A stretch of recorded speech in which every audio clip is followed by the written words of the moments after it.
Cypress Development Corp. is developing a world-class lithium resource in the heart of Clayton Valley, Nevada. The size of the resource makes the Clayton Valley project a premier asset with the potential to impact the future of lithium supply. Cypress Development Corp. trades on the TSX Venture Exchange, symbol CYP, the OTCQB, symbol CYDVF, and on Frankfurt, symbol C1Z1. For more information, please visit our website, cypressdevelopmentcorp.com.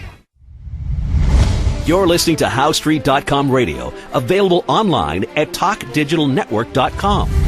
Welcome to HowStreet.com radio, the online source for market opinions. Here is Jim Goddard.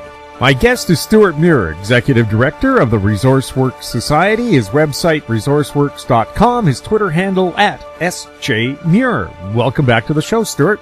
Hey, thanks, Jim. Stewart, so many fears about how long the lockdown or social distancing will last. You've been looking at some studies done on this. How long could it be before we're allowed to hug or shake hands with somebody? Well, we've gotten used to the idea over the last couple of weeks that it could be 18 months or, something like that.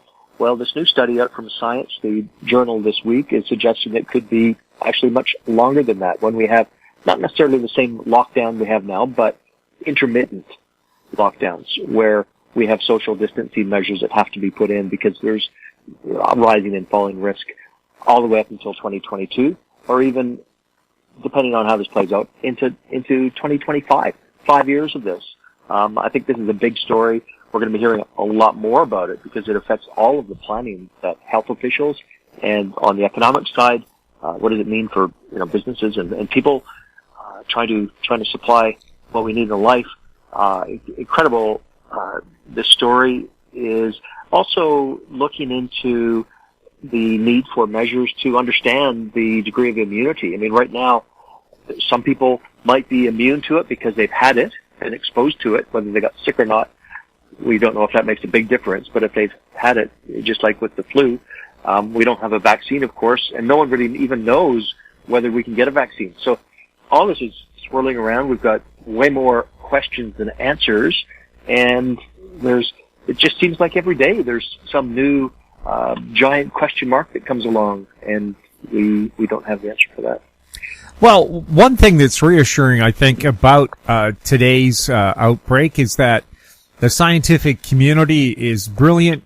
Right here in British Columbia, we have companies that have come up with what could be instant tests for this. They're doing three-dimensional imaging of the virus so that a vaccine may not actually contain any weakened or dead virus, but just kind of a photocopy of it in a 3-dimension, and you inject that into a person so your immune system thinks it's building immunity against the virus when it's just a copy of it, but not the real deal.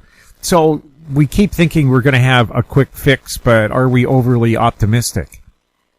Yeah, it sounds like there is some reason. There's no SARS vaccine that's come along, and that was a long time ago, and we don't know what the future holds. And so until we can determine whether or not a vaccine can be created, I think there's going to be an expectation that every other measure available is followed. And you mentioned testing, Jim. Well, I've been studying this a little bit. I've been looking pretty deeply into the status of approvals of diagnostic products through Health Canada. So before one of these testing kits or devices or methods is brought into Canada, it has to go through the federal regulator of these things, and that's Health Canada. So they put it through, whether they do tests of their own or they do research into what other people have found. I don't know how it works internally, but what we do know is that as of a couple of days ago, there's more than 50, I think about 55 different diagnostic products for coronavirus 19 that are being reviewed by Health Canada. Probably 2/3 of them, 35 or so, are blood tests that look for antibodies in the blood, which would mean that you've been exposed to the virus before. And then the rest of them, the other 20 odd, are ones that test for the presence of the actual virus at the time the test is taken. So, do you have it in you right now? And that's why they do those swabs into the back of your nose. People speak of, touching your brain almost with those long swabs. So that's to get some some material, saliva, that they can look for the particles there. So 2 kinds, and we're starting to see in China right now, because they're the first to be hit by it, and they're also the first to be hopefully coming out of it. And they are looking at a sort of passport system where they have both kinds of testing. Right now in Canada, we only have one kind that's allowed. That's the swab type, which looks for nucleic acid or RNA, DNA evidence, and that kind of on its own is fine, but it's the other one that will really transform how testing is done, as long as some of the issues around whether it's accurate enough can be resolved. And I don't want to say that there's an instant solution for this, because what I see with the blood testing is that there's all these questions about which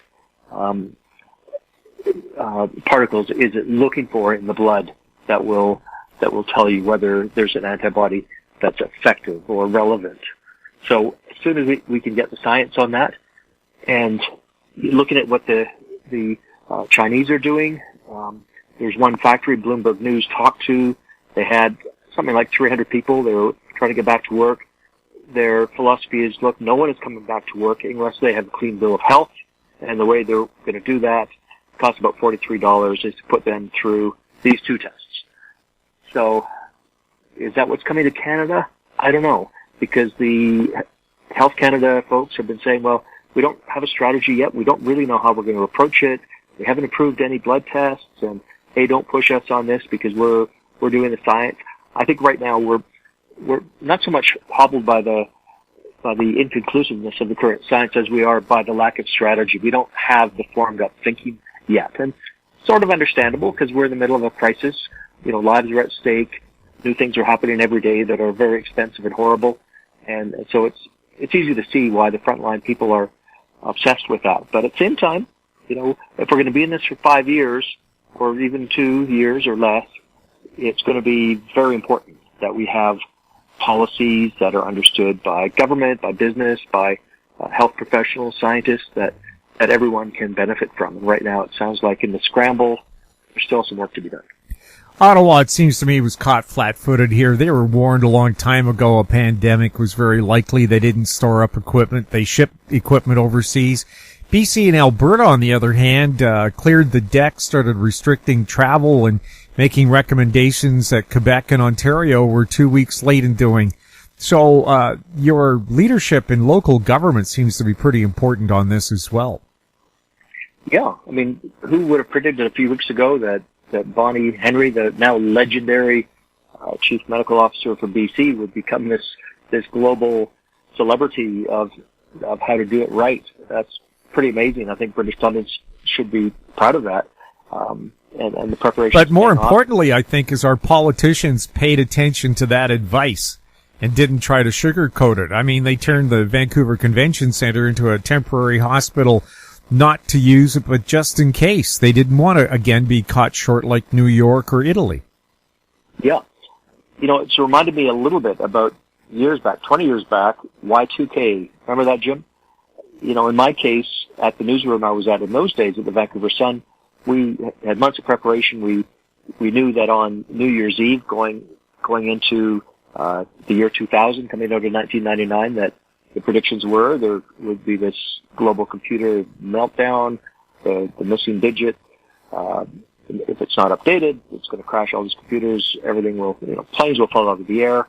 A lot of people of our vintage will remember this quite vividly, but not everyone who was there to live through it. And it really was an obsession for the year or two before then. And I remember being in the newsroom on that night. We had a full staff that was in. No one knew what was going to happen. We were ready for anything. We had our own backup systems and plans in case our own computers ran into trouble, although we'd had a lot of work done there. I think we were actually pretty confident. But what happened at the stroke of midnight? Nothing happened. And that was because of all the preparation that was done. So it was a very real problem, but because measures were put into place that didn't actually turn into a problem. Now, coronavirus is already a big problem, but if we over-prepare and have got abundant resources available, then we are not going to have this this melee that we've seen in New York City, in northern Italy, where just completely unprepared for what came. So far so good.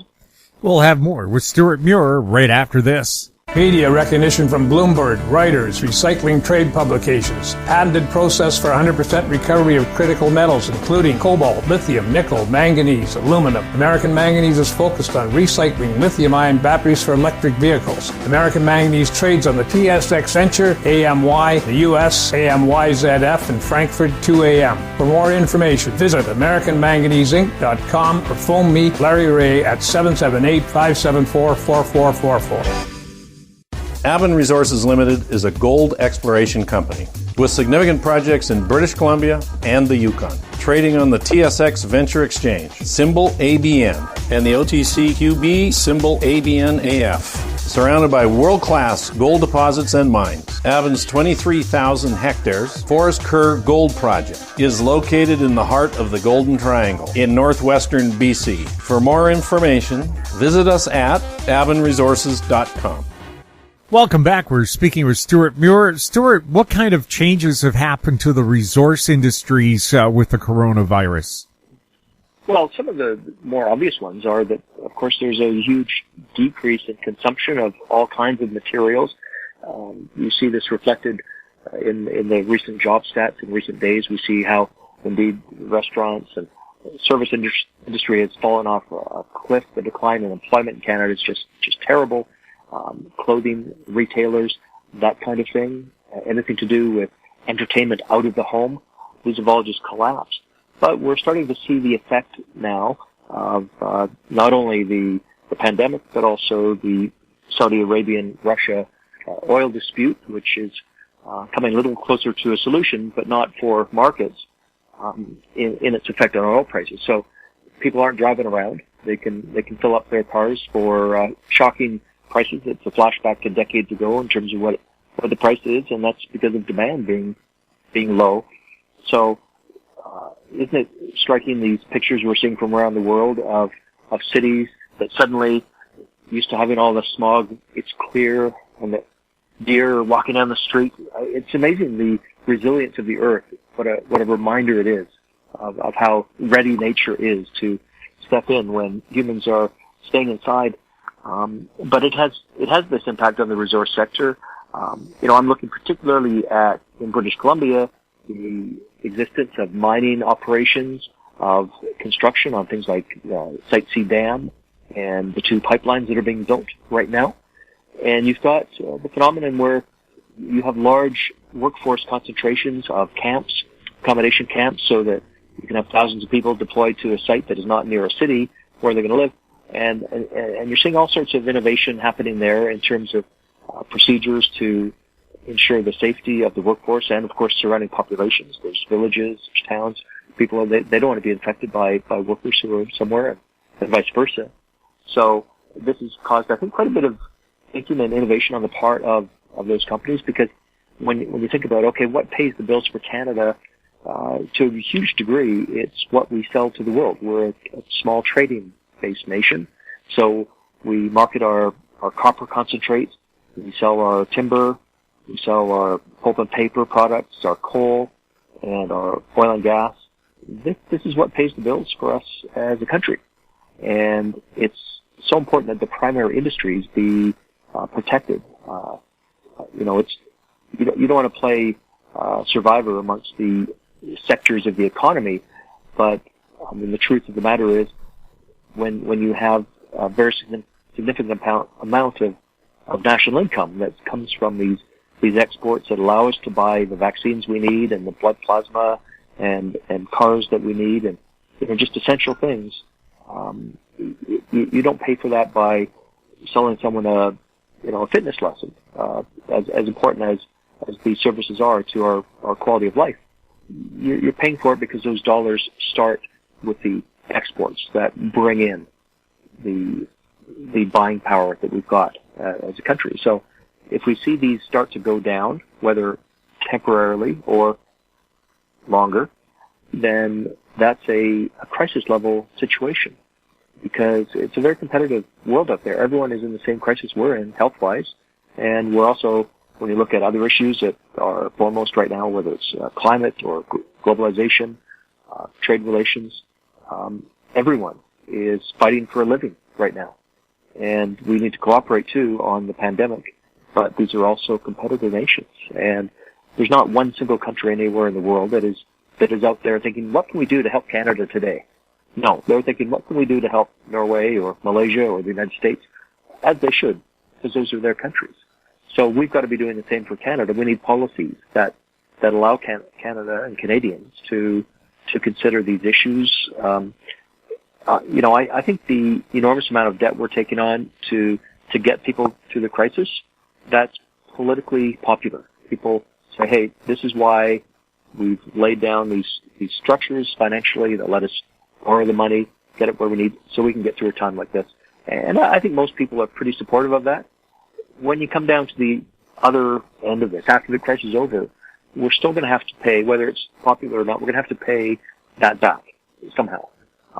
Whether it's just simply by making our payments over the years, or whether in some cases there's going to be countries. I mean, we've seen Argentina already default for the 9th time.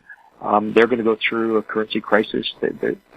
Hopefully that's not something that we see in Canada. I'm pretty sure it isn't something we'll see. But there's going to be lots of countries that are facing this possibility. Even within Canada, we see at least one province, Newfoundland, that is, for all intents and purposes, we're hearing, insolvent. This is a new thought for how we think of ourselves as Canadians. And so it comes back to that, Jim, what do we do about it? And right now at ResourceWorks, we're actually working on a paper on the next normal. What does that look like? We've broken down a number of issues. The area we tend to focus on is natural resources, because we see that as the sort of base of economic activity. Doesn't mean that everyone is out there, as a miner or processing lumber. It just means that it's a basic part of the economy, and that's why it's so important that we've been studying it. To us, anyways, it's important. And we're going to be coming out next week with a new paper. I'm working with Karen Graham, researcher and writer, real specialist in these impacts, to share our findings. Because I think if we have 5 years ahead of us of uncertainty, we're going to have to be collaborative and working together across society, share as much information as we can find, and make sure that our analysis is appropriate to the realities that we face. We'll have more with Stewart Muir right after this. Engineer Gold Mines is focused on the exploration and development of the historic high-grade Engineer Gold Mine situated 32 kilometers southwest of Atlan, British Columbia. Engineer Gold Mines is fully permitted for surface and underground exploration, with the drill program now underway. Engineer Gold Mines Limited trades on the TSX Venture Exchange, symbol EAU. For more information, please visit us at engineergoldmines.com.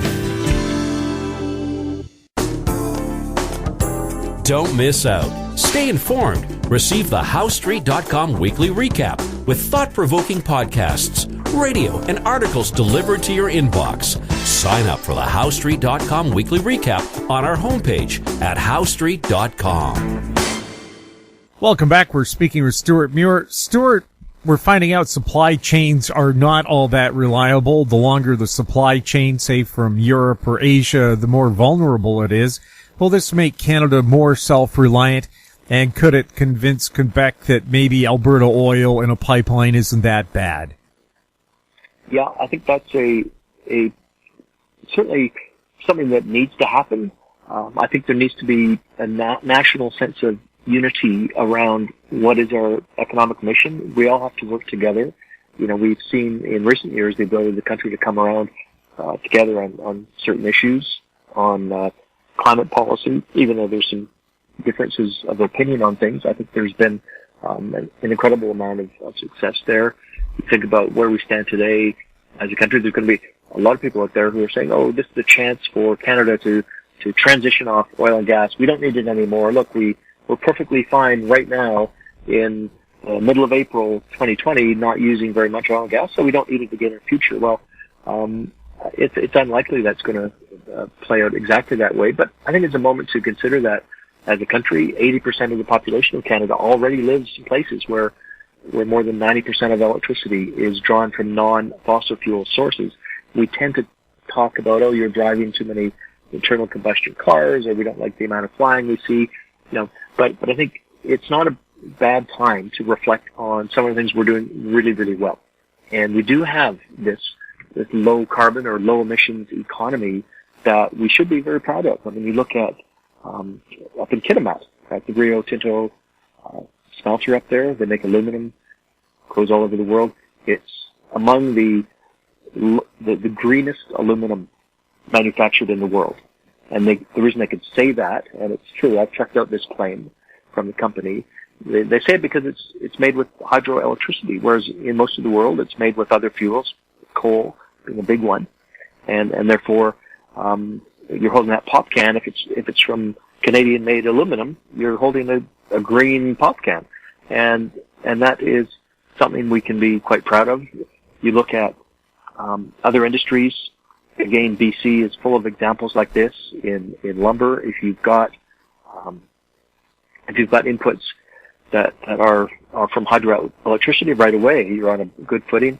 Recently in the news, the Harmac paper mill in Nanaimo, we've been hearing a lot about that because it turns out they make products from long strand western red cedar used to manufacture medical masks, surgical masks and gowns and stuff like that, because it's got these special qualities. And I don't half wonder if part of that is because cedar has got these special properties, not just the length of the fibers, but also the antiseptic, the resilience to decay and mold. I think the cedar oil itself is like tea tree oil. It's a natural antiseptic. Yeah. So it's probably really good in that medical setting. They use it in New York City. When you look at the skyline of New York, you see those barrels on top of buildings, the water towers. They've got a little peak roof on them, but they're round like a giant, tall hot tub. Those are from western red cedar from BC and the West Coast. And anyways, this is very special wood. It's one of the great things about BC, up there with the salmon, in my view. Anyways, here we've got Harmac. It's using natural gas from BC, which is among the lower carbon kinds of natural gas you can find. It comes out of the ground in a lot of places, very low in impurities, and also very low in the CO2 that it contains. I've learned that firsthand in my travels in the northeast of BC, where the gas comes from.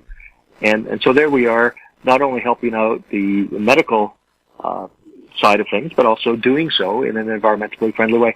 There's a whole bunch of examples. We could go on all day, but the bottom line is that this is a very good foundational sector. We can build on it through manufacturing. I think there's going to be pressure to reshore manufacturing from China. Right now, I think there's a sort of a sense of hostility or suspicion about China, which is unfortunate given the amount of trading reliance Canada has on them. But nevertheless, the way that China handled itself in the early stage of this pandemic is not sitting well with a lot of people, and I think that's pretty understandable. China has a lot of explaining to do, and they should probably get busy doing that, but so far we're still in a crisis, so I think a little time will be required to get into it. But there's going to be probably more public and voter interest in things that seem to be getting away from a type of globalization that has, inarguably seems to be associated with the existence of this pandemic and now a global financial catastrophe. So I think there's going to be a lot of interest in ideas, but I think we do have things. You look at, say, manufacturing of iPhones. Well, even though they sell for a lot of money, it's over $1,000 to get these new ones. I got a new one last fall. It's just incredible how expensive they've gotten. You think, oh, well, it must be very profitable. Well, actually, there's only, I'm not sure the exact stat, I saw it recently, it's a couple of bucks. I mean, the people manufacturing an iPhone, they are not making a lot of money by doing that. The real money flows to the folks in California who designed it and control its marketing. And that's where you want to be. And that's where we can be with natural resources. We control the ingredients. The copper in that iPhone, if that's coming from British Columbia, that's a good example because a lot of copper does come from BC. we're the ones who can make sure that's extracted properly, make sure that the First Nations who are in the place where it's extracted are getting a fair deal, and that it is something that when it gets to market, we have returns that come back through society that benefit everybody. And that's a great way to use things that we have control over. And it turns out copper is a natural antimicrobial as well. The virus dies within a few hours of landing on something made from copper. So perhaps hospitals should be using copper utilities and handrails instead of plastic and steel. Well, yeah, it's so much better. And imagine if there was a hospital room where all the pieces that you would normally touch, whether it's a light switch or a toilet handle or the handles of a bed rail, are made out of copper or coated somehow with copper, and and any microbe that lands on it is essentially blown up by the chemical interaction there of the ions on the surface of the copper. You have to clean it still, but it's so much better. I've seen that report in the last couple of days. We're probably talking about the same thing, and yeah, more of that. It's passive and it works. So that's something. I mean, maybe we could be branding the copper concentrate that's coming out of Highland Copper and places like that with its qualities. I know down in the southeast of BC at the Tech mines, they've been talking about the zinc that they are providing from their mining operations to parts of the world where the shortage of zinc in the diet is a significant health problem for people. And so there's so many ways that these minerals come into play. Right now, a whole other tangent is rare earths. The control of that, the future of rare earths in the economy, or strategic minerals, as they're starting to be called, is something that I think Canada, we do have a significant share of the world's rare earth minerals. A huge number of them, way disproportionate, more than a lot of people might realize, are in China. China's got control, which is a real problem for its manufacturing competitors who also need those rare earths for, all manner of high-tech manufacturing. We could be developing more of that in Canada and make that part of our long-term COVID renewal of the economy, so that the things that we have unique to us that no one else can touch or take away, physical things, are the ones that we get really, really good at. And also, I would say, get prouder of the fact we have them, because there's still this sort of cultural cringe on a lot of natural resources. People are happy to live in a country that's got a first-class healthcare system, but they don't like talking about the reason we can afford that, which is the fact that we have crude oil exports that pay for that extra margin of living well that we have. I mean, that's just a fact. Any economist knows that crude oil exports, almost all of them to the U.S. right now, are what allow us to have balance of trade. Without that, we're in the red on trade. So we need to value and appreciate the longer term. I mean, there's a project I've been hearing about the longer term, like the long scale, decades and decades into the future, of how does bitumen from Canada, how does oil from the oil sands, that is to say, be part of post-combustion, because it's very likely, I think everyone not only wants to see over the long term that we transition away from the combustion of fossil fuels, but also that we find uses for them that are compatible with the way we want to live. We don't want to have the oceans full of plastic that's been flushed out of some mega city of people who don't have their sanitation under control and floats around for decades and decades in the ocean, or sits on the bottom of the ocean or in the beaches for decades. That's not the long term. I think one thing about the pandemic is this realization that if you stay inside for a while, and we all do it, it's amazing how the natural world is there to say, hey, look, we're here in force, creatures and air quality, things like that. It's an amazing reminder of the splendor of the planet and the strength of it. How do we preserve that, as well as preserve the way that we want to live? The way we can do that, I think, in a country like Canada that leads on its natural resources, the way it does things is to lead the way. We've already been pioneering. And I'm always low carbon economy. Right, and I'm thinking too in this drive to find a cure or test for the COVID-19 virus, we're going to discover other things along the way that will be useful to us. It's like the space program miniaturized computers and brought us things like space blankets and so on. Well, I think that is going to be, as the whole new generation of scientists, people coming up through this, how are they going to see the world? It'll be very different. You know, when those of our vintage, Jim, came up in the world, the Spanish flu was already a distant memory. Polio was a long time before. All of these scourges of previous eras have not been part of the last 50-odd years of the world. There were things that came in sporadically, like AIDS, like Zika, that were not necessarily, well, certainly weren't pandemic quality the way that this is. This is a reset, a rethink. The great epidemics of centuries past, the Black Death, the bubonic plague, those changed the way people lived for centuries, and it took a long time for some of those changes to take place. Right now, it's striking, watching Spain go through the terrible coronavirus epidemic they've had. Spain is a country that has been incredibly innovative in supply chain management. There's a chain of stores, Zara, in clothing, fashion clothing. And it's a remarkable story because they got so good at getting their designs produced and into the factories, wherever they might be, probably lots in China, and then onto the shelves in record time. They reinvented it, this one company, and now everyone imitates that. So that the supply chain that's global in nature, all of a sudden people are saying, well, we don't want so much globalization.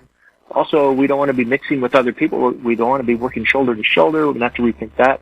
So what does it mean? Does it mean more robot-run factories, fewer human beings at the front lines of things? I think that could be one of the unintended consequences here, which means that all the people who need employment are going to have to be there. In terms of trade, if we don't want to be quite as global as we have been, I think we should remember that a country like Canada does much better economically through primary resources than through some aspects of manufacturing. The richest manufacturing opportunities for Canada are the ones that support the primary sectors.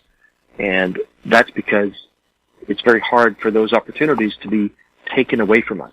You can't just send a sawmill to Mexico. It's possible, of course, but not the same way that an iPhone factory can just be put anywhere on the face of the globe, wherever it's cheapest. So we're coming to this area with the next normal that is going to touch everybody. We don't know how, but be ready for it. Stewart, thank you so much for chatting with us. Thank you, Jim. My guest has been Stewart Muir, Executive Director of the ResourceWorks Society. His website, resourceworks.com. His Twitter handle, @SJMuir. If you have any questions for Stewart or any of our other guests, you can send them to info@housestreet.com. Our YouTube channel is Talk Digital Network. Find us on Twitter @Housestreet. We're also on Facebook. I'm Jim Goddard. Thank you for listening. Comments made on HoweStreet.com radio are an expression of opinion only and should not be construed in any matter whatsoever as recommendations to buy or sell any financial instrument at any time. Available online at TalkDigitalNetwork.com. HoweStreet.com radio is a production of House Street Media Incorporated.